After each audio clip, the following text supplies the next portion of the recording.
following are 4 irrefutable facts. These facts support the birther position and destroy the arguments of the detractors and the Obama apologists. Fact number 1. The Congressional Research Service, not a birther organization, but rather the official investigation arm of Congress, has verified in writing that no one has ever vetted Barack Hussein Obama's eligibility requirements to be president. No one. In case you think this would be unnecessary, remember that the Senate held hearings on John McCain's status, but refused to hold the same hearings on Barack Obama's status. Apparently, the Senate thought it necessary to vet John McCain, who, by the way, gladly produced all of his identifying documents, including his long-form birth certificate. To date, according to the Congressional Research Service, no one in any official capacity has ever seen Barack Obama's documents of eligibility. If you disparage the birthers, who have merely asked that the man who is now in the White House produce a birth document in the same way John McCain was asked to produce his, then you are proving your ignorance and blind partisanship, as well as your disdainful disloyalty to the Constitution of the United States. Fact number 2. Not a single hospital in the United States of America will verify that Barack Hussein Obama was born in its facility. How odd is that? Do you know of another American president where this fact is true? Why would no hospital in the entire United States claim that they were the irrefutable birth hospital of America's supposed first black president? Fact number 3.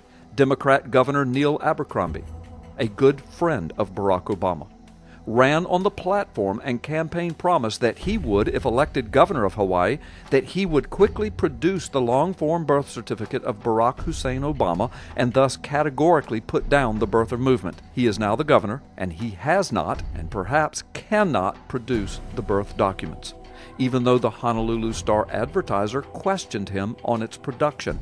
After questioning from various media sources, Abercrombie has yet to keep his promise. Why do you suppose that is? Fact number 4. Tim Adams, a former Honolulu elections official, has now signed a sworn affidavit testifying that a long-form birth certificate for Barack Hussein Obama does not exist in Hawaii. He has sworn that in his official capacity that he conducted a search for it. He swears there is no such certificate of birth. If he is lying, he does so at the risk of federal charges, possible imprisonment, and the absolute destruction of his reputation and future. Yet he freely and gladly signed the document and states that he is more than willing to testify in a trial of merit. In conclusion, if it turns out that Barack Hussein Obama has a valid American long-form birth certificate that indicates the hospital where he was born and the doctor that delivered him, then much of this matter will be settled. If he cannot or will not, then America has a constitutional crisis on its hands, and a possible usurper to the highest office of the land and one of the most influential offices of the world may be sitting in the White House.